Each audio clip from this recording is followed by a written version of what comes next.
Consultants become authorities when they create a breakthrough piece of content that takes off in their niche. So think Seth Godin with permission marketing, or Brene Brown's TED Talk on the power of vulnerability. The ideas in that breakthrough book or keynote resonate so deeply with their target audience that the author catapults to the position of undisputed authority within their niche. But how do they develop big ideas with such impact? That's the question I'll attempt to answer in this video.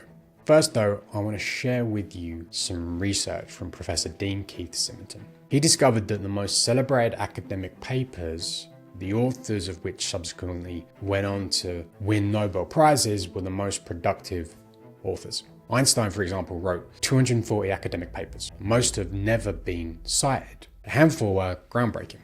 Simonton's research demonstrates that the genius doesn't wait for a brilliant idea to land. She makes a bunch of stuff, finds gold amongst the rubble, or rather her audience tells her what the gold is. But it's important to make a distinction here. These authors were prolific, but they didn't publish something every day. James Clear says that the secret of creative work is to make a lot and publish a little. Don't underestimate the power of giving yourself permission to create junk. Most of what you create will be mediocre or bad, but that's okay. You only have to show people the good stuff. Make 100 things, discard 90, and share the 10 best. Create, edit. Because here's the thing, there isn't a writer, artist, or consultant, regardless of how successful they've been, that can reliably and consistently predict which of their ideas will land and which will not.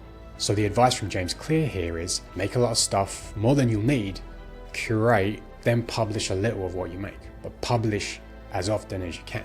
Here's more on that from Dan Reynolds, singer-songwriter from Imagine Dragons, and context, this is a guy who's written songs for a band that has sold more than 74 million album equivalents. The majority of the songs I write, for the record, are never heard. I write over 100 songs a year. I release 20 songs every 3 years. So I don't know, what's that percent? 20 out of 300. Come on, Lex. It's less than 10%. Less than 10%, yeah. 8, 7 or something. Yeah. Anyway, so it's and then like getting together with the band and like getting them selected down is really what the process of. So you're really writing a song per 1 to 3 days, kind of maybe a song that you can't quite figure out the puzzle of that's gonna last a little longer. Is it where's the struggle? Every idea. Yeah. You finish every idea. I do. I finish every idea. So it's not just like laying completely unfinished. I could open my computer for you right now and I would show you hundreds and hundreds of songs that you would listen to and think, that sounds like a song. It's like there's rhythm, there's melody, there's multiple instruments, there's lyrics. I certainly don't know the right answer to what songs are, beloved or good to the masses. Like I try to genuinely to release the songs that move me the most. That's my only gauge, because it's so subjective of like what is good. Nobody knows the song that the masses are going to like. Nobody knows that formula. Nobody knows it. He's written or co-written, by my count, at least 8 songs that have more than 1 billion listens each on Spotify. But even he, with all that experience and success, has to create hundreds of songs to find the good ones. And that same pattern plays out amongst undisputed authorities. Consultants who produce hit pieces of content that catapult them to #1 in their niche, they publish frequently. Not necessarily daily, but frequently, curate the ideas that resonate most, then weave them into a coherent, discrete body of work. But where's the starting point for those ideas in the first place? And what's the trajectory from having an idea to publishing that idea to becoming a breakthrough piece of content?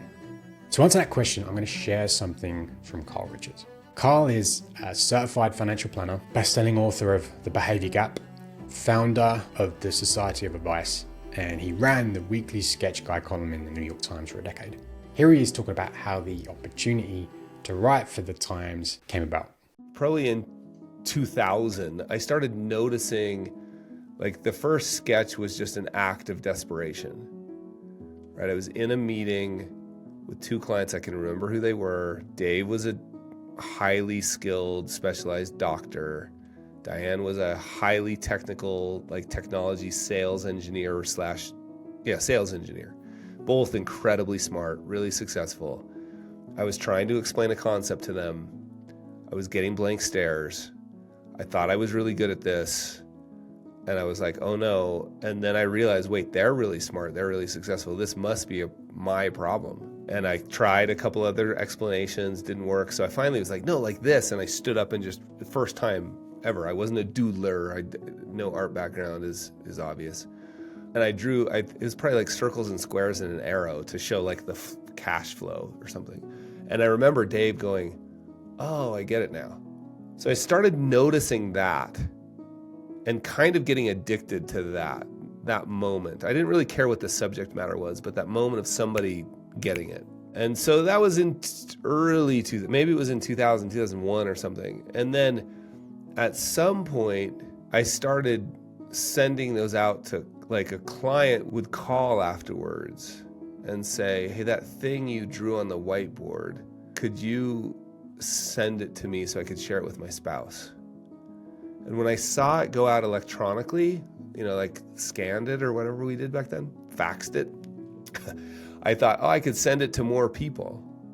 So then I was like, so anytime anybody asked me a question twice, I would write the response and I would send it to, a collection of friends and family and some clients.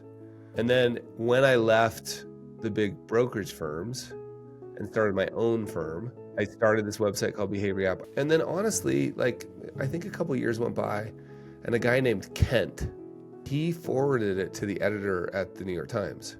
And for whatever, now the editor now is a really good friend of mine. I've asked him a bunch about this experience.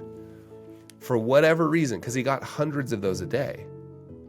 Like, I've been to his office, there's stacks of books that he didn't ask to have mailed to him.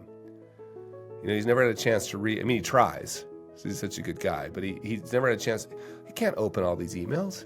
So for whatever reason, that day he opened an email from a guy he didn't really know about a guy he had never heard of.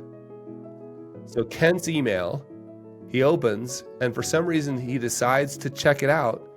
And he sent me a note, and I still have it. It says, hey, we love these. Would you consider doing something with us? Now, I'm a kid from the hills in Utah.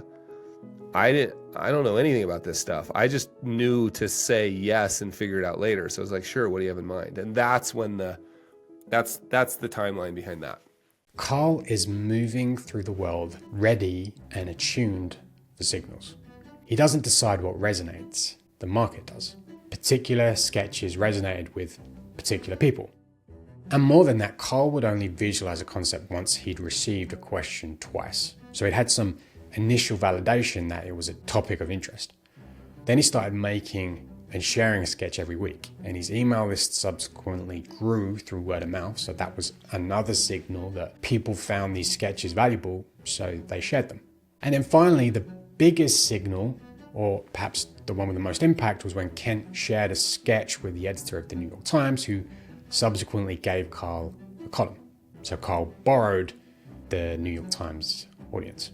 Carl calls this playing in public. He's solving problems, sharing his work, and when a particular solution resonates, the market tells him so. And his subsequent best-selling book, The Behavior Gap, which he published in 2012, is a collection of the very best work curated and tied together into a coherent body of work. For 10 years, Carl made something every week, and the market told him what resonated and what didn't. Here he is speaking a little more about this. I remember every week that column for the New York Times, I wrote it every week for 10 years. So every week I got to send something in. And almost every week I felt nervous about it. For 10 years, right? Some days I would send them in and I'd be like, this is the best thing I've ever written. And it would just be crickets, right? Like, my editor wouldn't say anything. The social media team at the New York Times wouldn't do anything with it. Nobody would say a word. And then there were other days, and I couldn't ever find any rhyme or reason behind this, but there were other days where I was like, oh my gosh, I can't even believe I'm sending this. Carl, this has been a great run, but you're done. And my editor would reply like, this is great. And the social media team would pick it up and the Times thing, and it would go great. In fact, the ones that did the best are the ones I thought I had nothing that day. Think of this as an act of curation. You take questions or curate questions frequently asked by clients You think on the answer, you do the research to inform your opinions if it's required, and then share everything along the way, whether that's your own synthesis of the information or the raw material itself. Austin Kleon, best-selling author of Steal Like an Artist, Show Your Work, and Keep Going, shares a similar process. I think it's a sort of omnivorous time as far as there's so much out there. And I think that people are sort of looking for filters. They're looking for like trusted people to sort through a lot of stuff for them and serve them up interesting ideas and sources. And I think that's probably where my early training as a librarian comes in really handy. I was a librarian for a couple of years in a public library right out of college, sort of at the same time that I was doing my blog. And so this idea of sort of like being I don't want to call myself a curator, but this sort of resource for people in terms of I go through all this stuff and then I serve up the kind of tasty bits to people. I think that's sort of part of the job. So let's return to that question that we started the video with, which was how do you build a breakthrough piece of content? Through that process of curation and frequent publishing, if you do it long enough, you get feedback. The market tells you what's valuable and what isn't. And provided you're looking for those signals, you get the opportunity to take those artifacts, chunks of content that resonated, and bring them together into a coherent body of work that forms the hit signature piece of content that you need to become undisputed in your niche. That, I believe, is how you build a breakthrough piece of content.